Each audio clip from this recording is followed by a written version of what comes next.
16वें श्लोक के बाद सगुण साकार स्वरूप की विशेष महिमा बताने के लिए भगवान ने 6 श्लोक कहे। उनमें भी पहले के 3 श्लोक में ब्रह्मा जी की और उनके ब्रह्मलोक की अवधि बताई। आगे के 3 श्लोकों में ब्रह्मा जी और उनके ब्रह्मलोक से अपनी और अपने लोक की विलक्षणता बताई।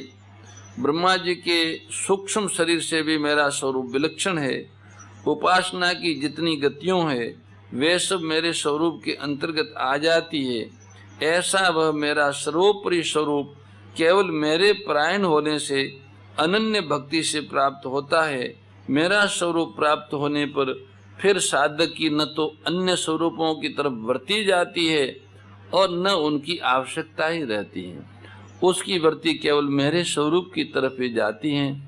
इस प्रकार श्री ब्रह्मा जी के लोक से मेरा लोक विलक्षण है, श्री ब्रह्मा जी के स्वरूप से मेरा स्वरूप विलक्षण है और ब्रह्मलोक की गति से मेरे धाम की गति विलक्षण है। ये सब बताया। ये बताने का तात्पर्य है कि सब प्राणियों का अंतिम ध्येय केवल परमात्मा ही है और सब परमात्मा के अंतर्गत ही है। भक्ति को अनन्य कहने का तात्पर्य है कि भक्ति के साथ थोड़ा भी जड़ता का अंश, अहम का संस्कार, अपने मत का संस्कार न रहे, किसी भी तरफ किंचन मात्र भी खिंचाव न रहे, सब कुछ भगवान ही है, ऐसा अनुभव करना ही अनन्य भक्ति है। सुख की वासना तो एक ही है, पर सुख सामग्री की तारतम्यता अनेक लोकों में है। ब्रह्मलोक तक का सुख भी आकृष्ट न करे, यहाँ तक कि अपनी स्वाधीनता मुक्ति का सुख भी संतुष्ट न करें, न कर सके, तब भक्ति प्राप्त होती है। 7वें अध्याय में भगवान ने कहा था मत परंतरम नान्य किंचिदस्ति। उसी बात को यहाँ ये शांत स्थानी भूतानी ये न सर्वमिदं ततम पदों से कहा है। इसी को आगे 9वें अध्याय के 5वें श्लोक में विस्तार से कहेंगे। इन सब का तात्पर्य है कि भगवान के सिवाय कुछ भी नहीं है, सब कुछ भगवान ही है, भगवान को छोड़ के और कुछ भी नहीं है। 16वें श्लोक में भगवान ने बताया कि ब्रह्मलोक तक को प्राप्त होने वाले लौट कर आते हैं और मेरे को प्राप्त होने वाले लौट कर नहीं आते, परंतु किस मार्ग से जाने वाले लौट कर नहीं आते और किस मार्ग से जाने वाले लौट कर आते हैं ये बताना बाकी रह गया था। अतः उन दोनों मार्गों का वर्णन करने के लिए भगवान अब 8वें अध्याय का 23वां श्लोक कहते हैं। श्री भगवान उवाच यत्र काले तव नावर्ति मावर्तिं चैव योगिना पर्याता यान्ति तं कालं वक्ष्यामि भरतर्षभ। परंतु हे भरतवंशियों में श्रेष्ठ अर्जुन, जिस काल जिस मार्ग में शरीर छोड़कर गए हुए योगी अनावृत्ति को प्राप्त होते हैं, पीछे लौटकर नहीं आते हैं, और जिस मार्ग में गए हुए आवृत्ति को प्राप्त होते हैं, पीछे लौट कर आते हैं, उस दोनों ही मार्गों को मैं कहूँगा। जीवित अवस्था में ही बंधन से छूटने को सद्यो मुक्ति कहते हैं। जिनको यहाँ ही भगवत प्राप्ति हो गई, भगवान में अनन्य भक्ति होगी, अनन्य प्रेम हो गया, वे यहाँ ही परम संसिद्धि को प्राप्त हो जाते हैं। दूसरे जो साधक किसी सूक्ष्म मान, बड़ाई, कीर्ति आदि कई तरह की वासनाएं मनुष्य में रहती हैं, सिद्धि प्राप्त कर लें, बड़ी तपस्या कर लें तो लोग हमें मानेंगे, हमारा नाम हो जाएगा, इस तरह की अनेक वासनाएं साधक के अंतकरण में रह सकती है। ऐसे वासना होने के कारण वे साधक ब्रह्मलोक में जाकर ब्रह्मा जी के साथ मुक्त होते हैं। उनकी मुक्ति को कर्म मुक्ति कहते हैं। जो केवल सुख भोगने के लिए ब्रह्मलोक आदि लोकों में जाते हैं, वो फिर लौट कर आते हैं, इसको पुनरावृत्ति कहते हैं। सद्यो मुक्ति का वर्णन तो 15वें श्लोक में हो गया, पर कर्म मुक्ति और पुनरावृत्ति का वर्णन करना बाकी रह गया। अतः इन दोनों का वर्णन करने के लिए भगवान आगे का प्रकरण आरंभ करते हैं। यत्र काले तवनावर्ती मावर्तीम, पीछे छूटे हुए विषय का लक्ष्य कराने के लिए यहाँ तो अव्यय प्रयोग किया गया है। ऊर्ध्व गति वाले को कालाभिमानी देवता जिस मार्ग से ले जाता है उस मार्ग का वाचक यहाँ काल शब्द लेना चाहिए, क्योंकि आगे 26वें और 27वें श्लोक में इसी काल शब्द को मार्ग के पर्यायवाची गति और शर्ती शब्दों से कहा गया है। अनावर्ती मावर्तीम कहने का भाव है कि अनावर्त ज्ञान वाले पुरुष ही अनावर्ती में जाते हैं और आवर्त ज्ञान वाले पुरुष आवर्ती में जाते हैं। जो संसारिक पदार्थों और भोगों से विमुख होकर परमात्मा के सम्मुख हो गए हैं वे अनावर्त ज्ञान वाले हैं। उनका ज्ञान ढका हुआ नहीं है, जागृत है, इसलिए अनावर्ती के मार्ग में जाते हैं जहां से फिर लौटना नहीं पड़ता है। निष्काम भाव होने से उनके मार्ग में प्रकाश विवेक की मुख्यता रहती है। सांसारिक पदार्थों और भोगों में आसक्ति, कामना और ममता रखने वाले जो पुरुष अपने स्वरूप से तथा परमात्मा से विमुख हो गए वे आवर्त ज्ञान वाले हैं। उनका ज्ञान ढका हुआ है, इसलिए वे आवर्ती के मार्ग में जाते हैं जहाँ से फिर लौटकर जन्म मरण के चक्र में आना पड़ता है।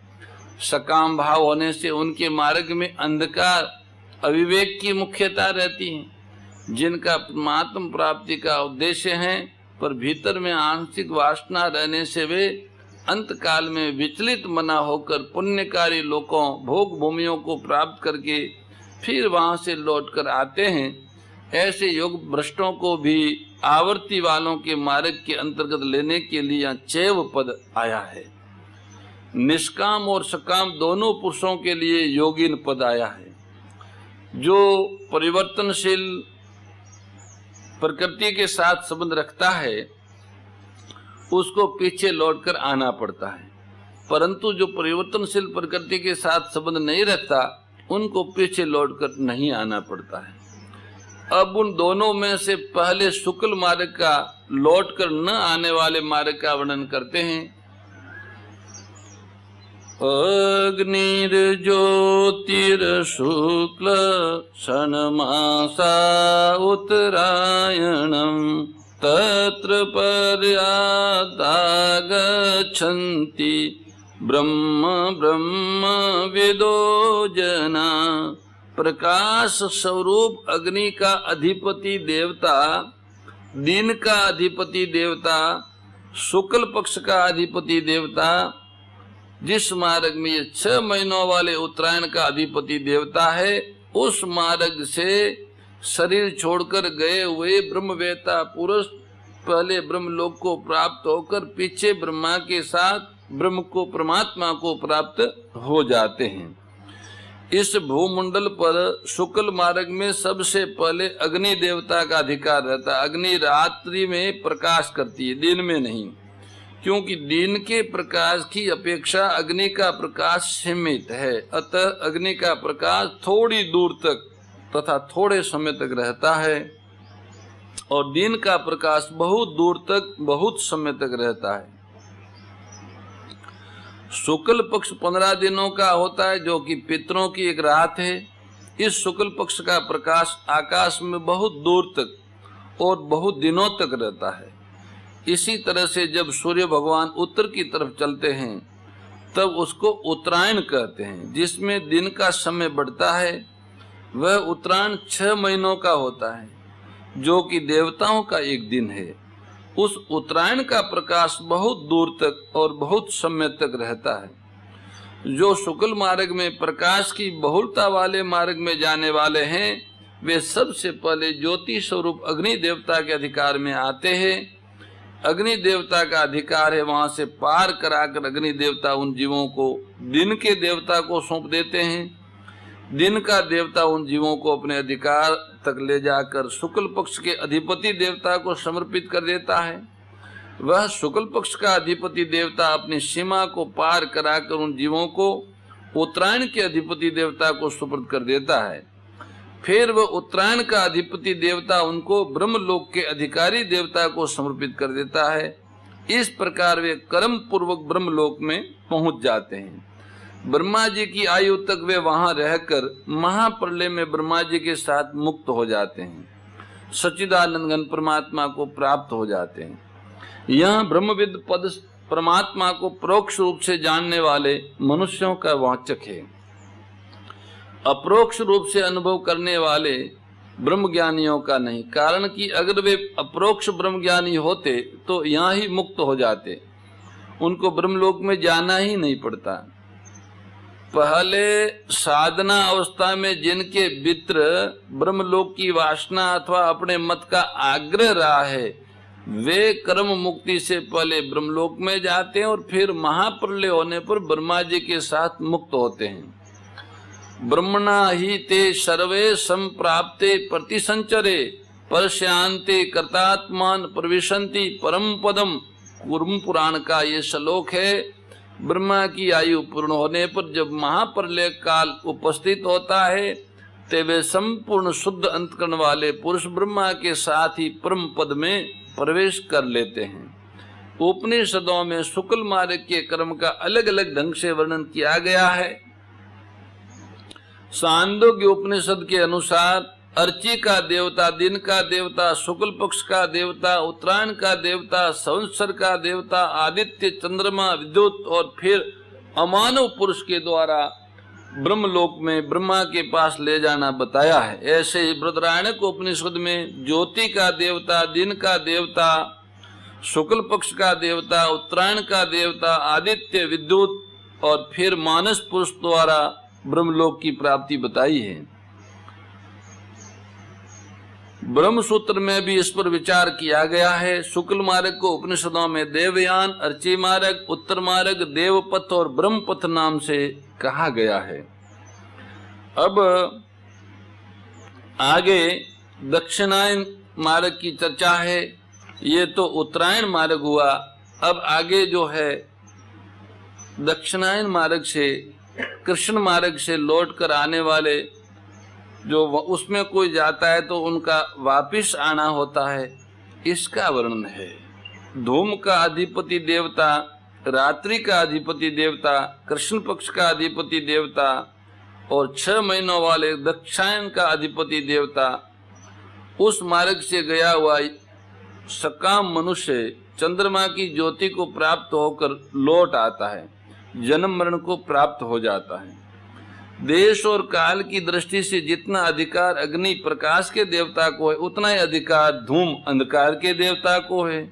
वे धूमाधिपति देवता कृष्ण मार्ग से जाने वाले जीवों को अपनी सीमा से पार करा के रात्रि के अधिपति देवता के अधीन कर देता है और रात्रि का अधिपति देवता उस जीव को अपनी सीमा से पार करके देश काल को लेकर बहुत दूर तक अधिकार रखने वाले कृष्ण पक्ष के देवता को सौंप देता है।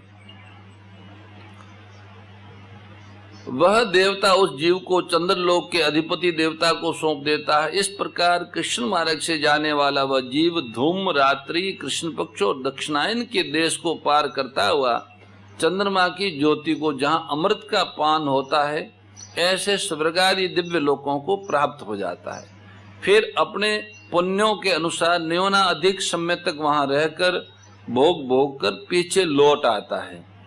यहाँ एक ध्यान देने की बात यह है, जो चंद्रमंडल देखता है ये चंद्रलोक नहीं है, कारण कि ये चंद्रमंडल तो पृथ्वी के बहुत नजदीक है, जबकि चंद्रलोक सूर्य से भी बहुत ऊंचा है।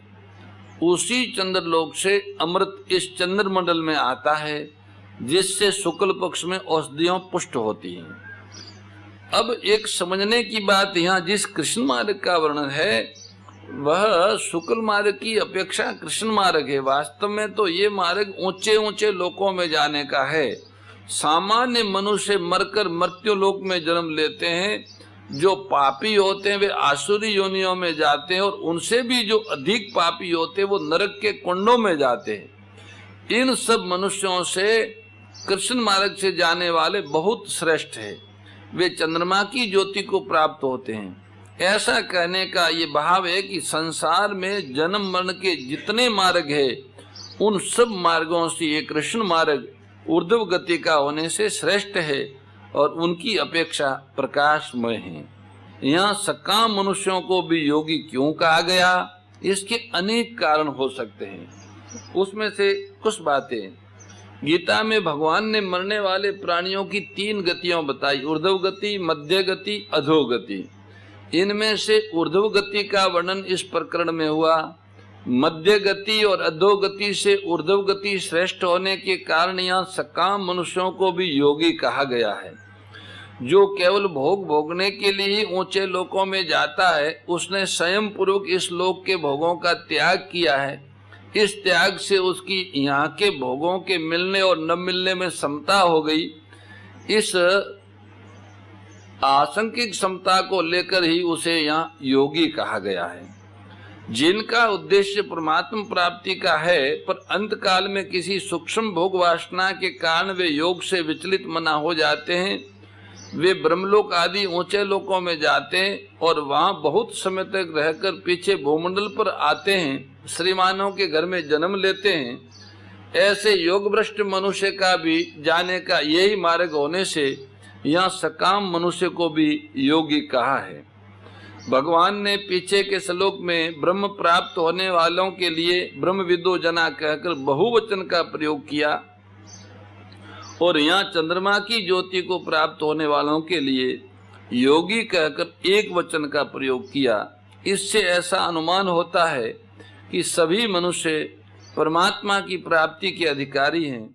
राग द्वेष विदारिणी कारिणी मोद सदा ओ मैया कारिणी मोद सदा भव भय हारिणी तारिणी भव भय हारिणी तारिणी परमानंद प्रदा ओम जय भगवद गीते आसुर भाव विनाशिनी नाशिनी तमरजनी ओ मैया नाशिनी तमरजनी दैवी सद्गुणदायिनी दैवी सद्गुणदायिनी हरि रसिका सजनी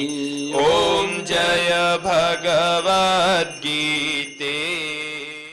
परम श्रद्धेय गौरीशी स्वामी श्री दत्त शरणानंद जी महाराज की प्रेरणा व मार्गदर्शन में विश्व के सबसे बड़े गौ सेवा संस्थान श्री गोधाम महातीर्थ पथमेड़ा द्वारा संरक्षित लाखों बीमार विकलांग वृद्ध एवं अशक्त गोवंश वेद लक्षणा गोमाता की सेवा के साथ साथ भारतीय गोवंश का संरक्षण, संपोषण, संवर्धन एवं उनसे प्राप्त पंचगव्यों का परिष्करण व विनियोग करना, घर घर गोपालन, गो अभ्यारण्य, घास चारा उत्पादन हेतु गोचर भूमि का विकास, गोपालन लोक संस्कृति के पुनर्जागरण हेतु वेद लक्षणा गो महिमा का प्रचार प्रसार करना तथा गोपालक किसानों के स्वावलंबन हेतु गो कृषि अन्न एवं गो दुग्धान का गुणवत्ता युक्त बाजार तैयार करना श्री गोधाम महातीर्थ का पावन उद्देश्य है। आप सभी दानदाता श्री गोधाम महातीर्थ पथमेड़ा द्वारा संचालित गो सेवा महाअभियान में बढ़ चढ़कर सहयोग कर लाखों बीमार विकलांग वृद्ध एवं अशक्त गोवंश के गोग्रास सेवा हेतु श्री गोधाम महातीर्थ पथमेड़ा लोक पुण्यार्थ न्यास के बैंक ऑफ बड़ौदा खाता संख्या 084901000238827 IFSC कोड BARB 0 ASHRAM शाखा आश्रम रोड अहमदाबाद में गोग्रास सेवा निमित्त जमा कर सकते हैं। अधिक जानकारी के लिए संपर्क करें 7742093179 7665059999 7073000151।